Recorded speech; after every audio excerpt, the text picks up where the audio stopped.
नमस्कार मित्रांनो, या व्हिडिओमध्ये आपण पीक विमा व अतिवृष्टी नुकसान भरपाईच्या वाटपाची कुठून सुरुवात झालेली आहे. काही जिल्ह्यांमध्ये पीक विम्याचं वाटप हे मिळालेलं आहे, तर काही जिल्ह्यांमध्ये अतिवृष्टीचे वाटप हे झालेलं आहे. म्हणजे पाहायला गेलं तर जवळपास 100% तर झालं नाही, पण काही भागामध्ये पीक विमा व अतिवृष्टी नुकसान भरपाईचं वाटप शेतकऱ्यांच्या खात्यावर झालेलं आहे. तर असे झालेले जिल्हे व उर्वरित पेंडिंग जिल्ह्यांची ज्या काही तारखा गव्हर्नमेंटमार्फत निर्धारित करण्यात आलेल्या आहे, त्या तारखा आपण या व्हिडिओच्या मार्फत जाणून घेऊया. त्याचप्रमाणे बाकी जिल्ह्यांच्या अतिवृष्टीची काय अपडेट आहे, प्रोसेस कुठपर्यंत आली आहे, कधीपर्यंत खात्यावर रक्कम जमा होईल, ह्याच्या संदर्भात तुम्हाला सविस्तरपणे मी अपडेट देण्याचा प्रयत्न करणार आहे. यामध्ये बघा, मराठवाड्यातले जेवढे जिल्हे आहेत, परभणी आहे, हिंगोली आहे, लातूर आहे, धाराशिव आहे, जालना आहे, त्यानंतर उर्वरित जे काही जिल्हे राहिलेले आहेत, तर पश्चिम महाराष्ट्रातले असतील किंवा विदर्भाचे असतील, तर या सर्व जिल्ह्यांची एकंदरीत आपण सविस्तरपणे व्हिडिओच्या मार्फत अपडेट जाणून घेणार आहोत. तर व्हिडिओला अतिशय काळजीपूर्वक बघा. आणि ह्याचमध्ये आता पाहायला गेलं तर बुलढाणा जिल्ह्यामध्ये देखील पीक विम्याचं वाटप जवळपास 50% झालेलं आहे. तर यामध्ये पेंडिंग गावं जी काही राहिलेली आहेत ती देखील आपण जाणून घेऊया. व उर्वरित जिल्ह्यांची जी काही गावे आहेत त्यामध्ये आपण महसूल मंडळाने आहे व तालुक्याने आहे सविस्तरपणे गावांची जर महसूल मंडळ नाही सांगणं झाले तर डायरेक्टली गावांची यादी देखील आपण जाणून घेऊया. व या यादीनुसार तुमच्या गावामध्ये किती पीक विम्याची रक्कम तुमच्या खात्यावर जमा होईल याची सविस्तरपणे व्हिडिओमध्ये मी अपडेट देणार आहे. तर व्हिडिओला अतिशय काळजीपूर्वक शेवटपर्यंत बघा. त्या अगोदर जर तुम्ही चॅनलवर नवीन असाल तर माझं नाव आहे सम्राट आणि स्वागत आहे तुमचं शेतकरी सम्राट यूट्यूब चॅनलमध्ये. जर तुम्ही चॅनलला आत्तापर्यंत लाईक सबस्क्राईब व शेअर केलं नसेल तेही करून घ्या, कारण पीक विमा व अतिवृष्टीच्या ज्या काही वाटपासंदर्भात शेतकऱ्यांच्या जसं नवनवीन जी आर येतात ते तुम्हाला सर्वात फास्ट आपण देण्याचा प्रयत्न करतो. तर चला वेळ वाया न घालवता आपण व्हिडिओला सुरुवात करूया. तर बघा, यामध्ये आता आपण पाहायला गेलं तर बुलढाणा जिल्ह्यामध्ये पीक विम्याचं वाटप हे सुरू झालेलं आहे मागच्या आठवड्यापासून. म्हणजेच काही शेतकरी म्हणतील की बाबा आमच्या खात्यावर तर रक्कम जमा झाली नाही, तुम्ही कसे काही म्हणताय की मागच्या आठवड्यापासून रक्कम जमा झालेली आहे. तर बघा, आज या तालुक्यामध्ये भेटलं म्हणजे निश्चित आहे की येत्या काही दिवसांमध्ये उर्वरित तालुक्यांमध्ये बी भेटेल. तर जर तुम्हाला मेसेज आलेला नसेल तर थोडी प्रतीक्षा करा किंवा बँकेमध्ये एकदा जाऊन, कारण बँकेमध्ये एकदा जाऊन तुम्ही चेक करा, कारण कधीकधी मेसेज यायलासुद्धा लेट होऊ शकतं.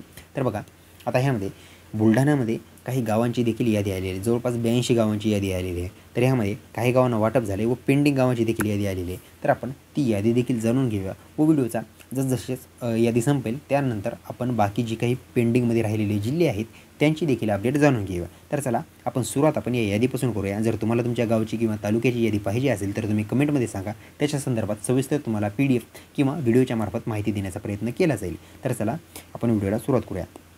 तर बघा, बुलढाण्यामध्ये काही गावांची यादी आलेली आहे. मी अगोदर गावांची यादी सांगतो, त्यामध्ये किती गावांना पीक विमा मिळाला आहे व किती गावांना पीक विमा मिळायचा राहिला आहे हे देखील सांगतो.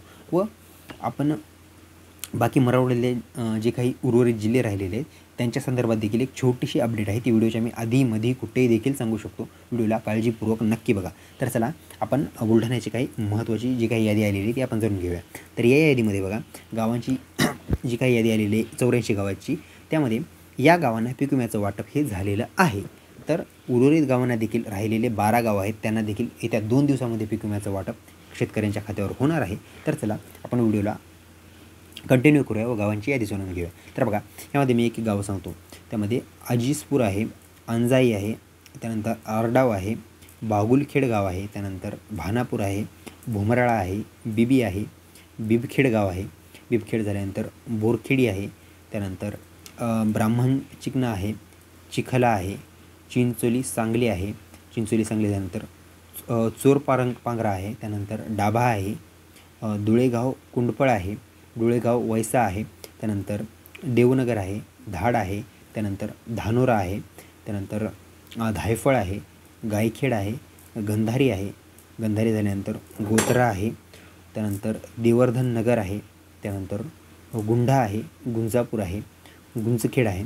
तर बघा, ह्यामध्ये आता सविस्तर काही तालुक्यानुसार गावं घेणार आहोत. तर काही शेतकऱ्यांचे जर गावांचं नाव राहिलं असेल तर कृपया ते पुढच्या व्हिडिओमध्ये कवर केल्या जाईल. याबाबत तुम्ही कुठल्याही प्रकारची काळजी करू नका. तर व्हिडिओला आपण कंटिन्यू करूया. त्यानंतर हट्टा आहे. आता हट्टा पाहायला गेलं तर हिंगोली परभणीच्या बाँड्रीवर देखील एक हट्टा आहे. त्यानंतर हिरडाव आहे, हिवरखेड आहे, जाफराबाद आहे, जांभूळ आहे, त्यानंतर कारेगाव आहे, केसरी गाव आहे, कुल्हखेड आहे, कालेनगाव आहे, खंडाळा आहे, खंडाळा झाल्यानंतर कुऱ्हामपूर आहे, किनगाव जातू आहे, किन्नी आहे, कोयाळी आहे, त्यानंतर माडी आहे, माचर चिकना आहे, माथरखेड आहे, त्यानंतर मातमळ आहे, त्यानंतर मेंढवा आहे, नांद्रा आहे, निजामपूर आहे, पाहूर आहे, पाहूर झाल्यानंतर पळसखेड आहे, पांगरढोळा आहे, पारडी, त्यानंतर पिंपळखुटा आहे, पिंपळनेर आहे, पिंपरी कंधारे आहे, रायगाव आहे, राजनी आहे, सारस्वती आहे, सावरगाव मुंडे आहे, त्यानंतर सावरगाव तेली आहे, शेरा आहे, शिंदी आहे, शिवनी जात आहे, शिवनी पिसा आहे, त्यानंतर सोमठाणा आहे, सोनुना आहे, सुलतानपूर आहे, त्यानंतर तांबोळा आहे, तांदूळवाडी आहे, टिटवी आहे. आता काही जण म्हणतील तांदूळवाडी पुणे देखील आहे, कारण पुण्यासंदर्भात देखील सविस्तरपणे एक व्हिडिओ येणार आहे. त्यामध्ये इंदापूर, पुणे, बारामती, दौंड या सर्व तालुक्यांचा उल्लेख होणार आहे, याबाबत काळजी करू नका तुम्ही. त्यानंतर वाडेगाव तेजण आहे, वाढाव आहे, वाळूर आहे, वाळूर झाल्यानंतर वाझर आहे, वेणी आहे, येसापूर आणि येवती, एवढ्या जवळपास 83 गावांची उर्वरित आता ही यादी आलेली आहे. तर यामध्ये आणखी बरेचसे गावं आता सध्या पेंडिंगमध्ये राहिलेले आहेत. त्याच्या संदर्भात काय अपडेट आहे, कारण ती जर ह्याच व्हिडिओमध्ये सांगायची झाली तर व्हिडिओ खूप मोठा होऊ शकतो. आणि ह्याच्यामध्ये आता पाहायला गेलं तर 32 गावांमध्ये पीक विम्याचं वाटप झालेलं आहे. तर ती 32 गावं आता ह्याच्यामधलीच काही असू शकतात. एक्झॅक्टली डाटा सांगता येणार नाही, कारण कुणाला आज मेसेज येतो आहे, कुणाला उद्या मेसेज येतो आहे, एक्झॅक्टली सांगता येणार नाही. कारण काही शेतकऱ्यांना मेसेज येतो आहे, त्यांचे मेसेज आमच्यापर्यंत येतात कमेंटच्या माध्यमातून म्हणा किंवा DM च्या माध्यमातून. तर जशी यामध्ये अपडेट येत राहील, जशी पीक विमा खात्यावर जमा होत राहील, तशी तुमच्या गावानुसार तुम्हाला अपडेट देण्याचा प्रयत्न केला जाईल. तर यामध्येच जर दुसऱ्या जिल्ह्याचे कोणी व्ह्यूवर असाल, म्हणजेच परभणी, नांदेड किंवा सोलापूर, परभणी, हिंगोली, त्यानंतर धाराशिव, तिथले कोणी असाल, तुमच्या खात्यावर रक्कम जमा झालेली असेल तर कृपया तुम्ही निश्चितपणे आम्हाला सांगा, कारण बाकी शेतकऱ्यांना देखील सांगायला मदत होईल. एक्झॅक्ट डाटा भेटला तर सांगायला जरा सोपं होतं. तर ह्यामध्ये पाहायला गेलं तर आता बीडमध्ये देखील पीक विम्याचं वाटप परळीपासून सुरू झालेलं आहे. आपण मागच्या व्हिडिओमध्ये परळीचे जे काही गावं पेंडिंगमध्ये राहिलेले आहेत त्या गावांची देखील यादी पाहिली. त्याचबरोबर उर्वरित गावांना कधी पीक विमा मिळणार त्या देखील गावांची यादी पाहिली. काही गावं पाहिले, काही गावं पाहायचे राहिले आहेत. तर त्या गावांच्या संदर्भात देखील उद्या सविस्तरपणे व्हिडिओच्या मार्फत माहिती देण्याचा प्रयत्न केला जाईल. तर तुम्ही ती व्हिडिओ देखील अतिशय काळजीपूर्वक बघा. जर माहिती उपयुक्त वाटत असल्यास चॅनलला लाईक करा, जास्तीत जास्त सबस्क्राईब करा, कारण कृषी संदर्भात, पीक विम्याच्या संदर्भात किंवा शेतकऱ्यांच्या संदर्भात नवीन ज्या काही योजना आल्या, त्या म्हणजे विहिरी संदर्भात असो किंवा मागील त्याला सोलार योजनेसंदर्भात असो किंवा अतिवृष्टीच्या नुकसान भरपाईच्या मार्फत ज्या काही नवीन अपडेट येत राहतात त्या तुम्हाला आपण व्हिडिओच्या मार्फत देण्याचा प्रयत्न करत असतो. तर चॅनलवर जुळून राहा, चॅनलला जास्तीत जास्त सबस्क्राईब करा, व्हिडिओला शेअर करा. तर आपण ह्याच्या संदर्भात जी काही उर्वरित अपडेट आहे, म्हणजेच बाकी जिल्ह्यांची जी काही अपडेट आहे ती नंतरच्या व्हिडिओमध्ये जाणून घेऊया.